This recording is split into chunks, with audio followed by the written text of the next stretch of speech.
Video viral ಆಗುತ್ತಿದ್ದಂತೆ Mallikarjuna ಮುತ್ಯ ಅವರು ಎಲ್ಲೋ ಕಾಣೆಯಾಗಿದ್ದಾರೆ ಅಂತೆಲ್ಲ ಸುದ್ದಿಗಳು ಕೂಡ ಕೇಳಿ ಬಂದಿತ್ತು. ಸೊ ಹೀಗಾಗಿ ಇಮಿಡಿಯೇಟ್ ಲೈವ್ ಬಂದಂತ ಮಲ್ಲಿಕಾರ್ಜುನ ಮುತ್ಯ ಅವರು ನಾನು ಯಾವುದೇ ರೀತಿಯ ತಪ್ಪು ಮಾಡಿಲ್ಲ, ವಿಡಿಯೋ ಮೂಲಕ ಸ್ಪಷ್ಟನೆ ನೀಡಿದ್ದಾರೆ. ಹೌದು, ಒಂದು ಪ್ರಕರಣ ದಾಖಲಾಗುತ್ತಿದ್ದಂತೆಯೇ ನಾಪತ್ತೆಯಾಗಿರುವಂಥ ಒಂದು ವಿಚಾರವಾಗಿ ಸ್ವಯಂ ಘೋಷಿತ ದೇವಮಾನವ ಮಲ್ಲಿಕಾರ್ಜುನ ಮುತ್ಯ ಇದೀಗ ಅಜ್ಞಾತ ಸ್ಥಳದಿಂದ ವಿಡಿಯೋ ಹೇಳಿಕೆ ಬಿಡುಗಡೆಯನ್ನು ಸಹ ಮಾಡಿ ಸ್ಪಷ್ಟನೆಯನ್ನು ನೀಡಿದ್ದಾರೆ. ಸಾಮಾಜಿಕ ಜಾಲತಾಣಗಳಲ್ಲಿ ವೈರಲ್ ಸಹ ಆಗ್ತಾ ಇದೆ. ಈ ಒಂದು ಅಪ್ರಾಪ್ತ ಬಾಲಕಿಯ ಜೊತೆ ಅನುಚಿತ ವರ್ತನ ವಿಡಿಯೋ ವೈರಲ್ ಆಗಿದ್ದ ಒಂದು ಹಿನ್ನೆಲೆಯಲ್ಲಿ ಈಗ ಅವರ ಮೇಲೆ ಕೇಸ್ ಕೂಡ ದಾಖಲಾಗಿದೆ. ಯಾದಗಿರಿ ಜಿಲ್ಲೆಯಲ್ಲಿ ಸ್ವಯಂ ಘೋಷಿತ ಅಂತ ದೇವಮಾನವ ಪ್ರಸಿದ್ಧಿಯಾಗಿರುವಂತಹ ಮಲ್ಲಿಕಾರ್ಜುನ ಮುತ್ಯ ಅವರ ವಿರುದ್ಧ ಈಗ ಒಂದು ಕೇಸ್ ಕೂಡ ದಾಖಲಾಗಿರುವಂಥದ್ದು.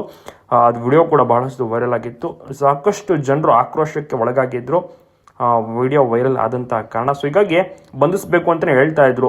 ಶಹಾಪುರ ಪೊಲೀಸ್ ಠಾಣೆಯಲ್ಲಿ ಪ್ರಕರಣ ದಾಖಲಾಗಿತ್ತು.